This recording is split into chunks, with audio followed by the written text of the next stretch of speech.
Computer. All right. We are here with Tia Norman. We have not talked with Tia since podcast number 5, Love People More Than Money. And she was such a big hit. I had to have her come back. And we're here with her today. How you doing this morning, Tia? I'm doing great. Thank you for asking. And thank you for the invitation to visit again. I'm excited. Well, we're just grateful to have you. But today we want to do things differently. I think this is still in your wheelhouse, but today we want to talk about podcast number 58. And that is understand that you are not in control, but you control how you deal with victories, failures, and stuff in general. Now, the reason why something like this finds its way into a book about building wealth is that we can get overconfident when we buy a stock or invest in something that does very well and now think we're investment gurus, or we can beat ourselves up too badly when we invest in something that doesn't work well and then we decide we're never going to invest again. So it's those extremes that make people paralyzed. What are your thoughts on the subject and what comes to mind? Well, what comes to mind when you kind of put it in that context is how when we're thinking of kind of the risk of investment, how that translates not only to stocks, but into other things that we invest, like our time, the people that we build relationships with, and how much risk is really built into so many parts of our lives that we may not be aware of, right? Okay. And so if a person if they find that they have put too much time or the resource of time or effort into anything, and let's speak of relationships, at what point do you cut bait? I mean, is there a process that one can go through before they determine this is a losing battle, I need to make a change? That's a good question. And I think that that's really a place of self discernment and like kind of a looking within and saying, is this where I want to continue to invest my time and energy? And I kind of see every investment that we make as an opportunity to learn. So we might call it a loss, maybe that's what it feels like, maybe that's what it looks like. But did you learn something, right? Did you learn something from the stock investment that you made, right? As we're investing in ourselves and in others, there's a lot of information and feedback that we receive that we can use in making decisions to go forward. So it may feel like a loss, but did you learn something about relationships or stocks that you can now apply to a future situation? Probably. Yeah, and that's a very good point. And oftentimes people are not taking inventory of what they've learned. And they're so busy muddling in despair or anger of the situation with a loss of money or the loss of a loved one or a loss of an opportunity that they don't take time to assess and inventory what knowledge they gained from it or what new ability they derived from the opportunity. Mm-hmm. Yeah, and that also connects a lot to the idea of wealth, right? If we are, if we're looking at it as like a loss, and maybe within the loss, the thought may occur like, when will I ever have this money again to make an investment like this? Or, I gave so much in this relationship or with this person, like I could never, so we start to move into this scarcity mindset. And we have to remember, if you've been in the position to do this in the first place, then that says something about the abundance that is available to us. And yes, it may have cost something. One of my teachers says everything costs something. Everything comes at a cost. So it may have cost something, but are we viewing the world from a place of scarcity? Or is there a perspective of like, I didn't have this $500 5 years ago to invest, you know? So if I was able to, you know, find myself in this position of investing, then do I trust that this abundance is within my reach, even in this moment? And I guess it also speaks to the idea that nothing is yours. You are a steward of all your blessings. And with that being said, if God has blessed you with this abundance, this money, this time, this knowledge, then you are to be a steward of it. So therefore, are you really in control of it? Mm-hmm. Mm-hmm. What are your thoughts on that? I do see, you know, this idea of control is an interesting one, because control starts to touch on our ego and a lot of the things that we have kind of been conditioned through culture and family, in this feeling of wanting to have some type of power, especially coming through like a pandemic. So many things were out of our control. Well, that never really were in our control. It just was like the illusion that we could control things, but we start to grasp, like, this is why at the beginning of the pandemic, you start to see things like toilet paper just flying off the shelf. Because it's like, if all the world is going crazy, at least I can control like the amount toilet paper. the amount of toilet paper in my house. But the reality is, if we all just would purchase what we need, then there's enough for everybody, right? So it's this hoarding and stockpiling mentality that connects to control, which gets back to your question of like, well, how are we stewarding, right? So I do see it as part of what we are able to control is how we direct the resources that we have been blessed with.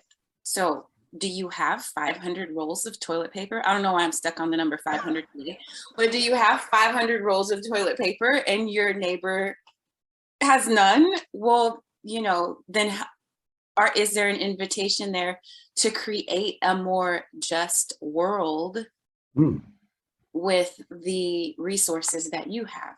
And the other thing that comes up about this is on the idea of like investment and control is a lot of time we expect the return to come from the same place where we have made the deposit. No.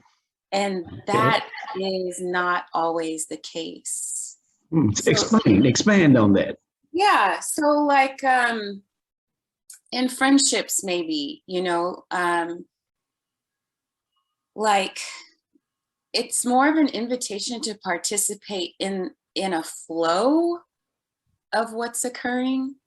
And so in friendships, what may happen, and we see this a lot in family too, is like, well, I've been there for this person for all of these things, you know, I supported them, I showed up, and now that I'm in a time of need, they're nowhere to be found. Well, that's because like you were in a place to foster and support what they needed. So you're investing in them, and the investment in you does not have to come back from that person. So it limits us in seeing other areas where we are being provided for, supported, and invested in, because we're expecting it to come back from this specific place where we spend our time and energy. But it's really all around us, which gets back to the, if you lost $500, you know, and you expected your return from a stock, an investment, a bank, whatever it may be, there may be a loss of that. And also $500 could be available to you in some way that you are not even able to see because you're so focused in on that one loss. Right. And then also the byproduct of that investment, case in point, if you are investing in a stock and you purchased it for $100 a share and it's now worth $70 a share, you see that as a loss, but maybe that stock was paying you a dividend Now you're being paid money on an annual basis to wait for the stock to come back up. That byproduct was the dividend return you're receiving, not so much the appreciation of the price. So that's a very good point. Yeah, it can come down to the way that I've heard it explained is like, is your belief that the pie is only so big, and so if someone else gets their piece of the pie, then you're losing out because they received, or is there enough pie for everybody? Mm-hmm. Yeah, I guess it all boils down to the relationship to other things. How this in comparison to what? Mm-hmm. You know, we always compare what we have to our neighbor. So if everyone on the block has very little and we have just a little bit more, then we might feel wealthy. We may feel like we have more control. Mm-hmm. But if everyone's in the same boat, things are a little bit different. So I guess it's about a mindset, I imagine. Yeah, and much of what we move through on a daily basis is based in scarcity. You know, it's this scarcity mindset, and when we are afraid, one of our defaults is, what can I control? What can make me feel like I am in power in this moment? And speaking of control, you know, a lot of people in the investment world, a phrase came up about 15, 20 years ago, irrational exuberance. What is that? Irrational exuberance is when people are just extremely hyped and excited about the market to a point where it is just irrational. It's just going to go up, up, up, up, up. And that's just not going to happen. So that is a hindrance of building wealth, because it makes you, in terms of baseball, if you're on first base and you're overconfident in your ability, you might take a really big lead off of first base, hoping to steal second. Mm-hmm. Right? But if you think that the pitcher is a little bit faster than your ability to get back, you might not take as big of a lead. So irrational exuberance can make us think that we're more smarter, faster, wiser than we really are. So that speaks to the idea of dealing with your victories. The opposite of that is just being so pessimistic, so afraid of everything that we just do nothing. We count our failures as something that is a foregone conclusion. So what are your thoughts on that? It gets back to, again, kind of the perspective, which I get it, like a failure or a loss, those things impact us. And those are things that we feel, right? And so I'm not trying to like sugarcoat anything. Like there are real losses, right, that we experience. And at least for me, at some point, it's got to get back to, okay, this hurts, this was a loss, and also what is mine to do and what have I learned? Like, what am I learning through this experience, and what decisions will I make moving forward? So allowing myself to feel the pain of the loss, and then at some point saying like, yeah, you know, this still stings a little bit, but what is it? What am I to learn from this? And what about the victories? I mean, how do you treat that imposter just the same? You know, how do you treat your victories? The victories, you know, I don't think we celebrate. Maybe I'm just speaking of myself. I don't think I celebrate my victories enough. You know, so this is where the risk comes in. Like, you can try something, you can offer something to the world, and it could totally bomb, and you could offer it to the world, and it could be like totally fantastic. You could feel great about it, and I think that's something to celebrate and to share. You know, we see a lot of negativity, a lot of you and I were talking about the news earlier. We're just bombarded with negativity. And celebrating your own win, I don't see anything wrong with that. Okay. Well, keep it in perspective, I guess, is moderation of all things, right? Yeah. I mean, yeah. Go ahead. There's this saying, and I may butcher it. I may not tell it exactly right, but it's like to, it's something about like carrying a couple of pieces of paper in your pocket. And one of the pieces of paper you use for those times where maybe you're just getting a little overly exuberant, like you need to ground yourself a little bit, right? It's not at the point of like being braggadocious, or like there's a certain way, I feel like, to share your victories. But the one piece of paper would basically remind you that you come from dust. Right? Okay. So it's this idea of like, all right, bring yourself back to like, this is all fleeting, this is all temporary. Yes. And then the other piece of paper in the pocket is for like the times where you feel like the big pains and hurts and losses, or maybe regrets. And it is a reminder that we are made of stardust.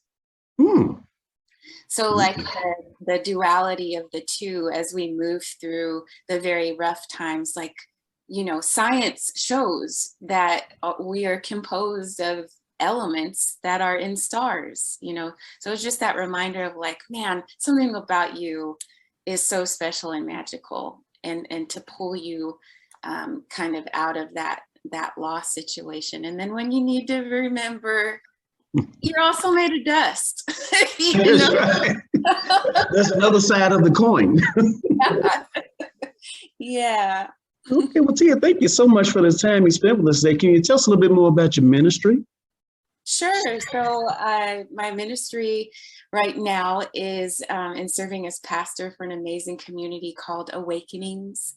And we gather in person here in the Houston area and online.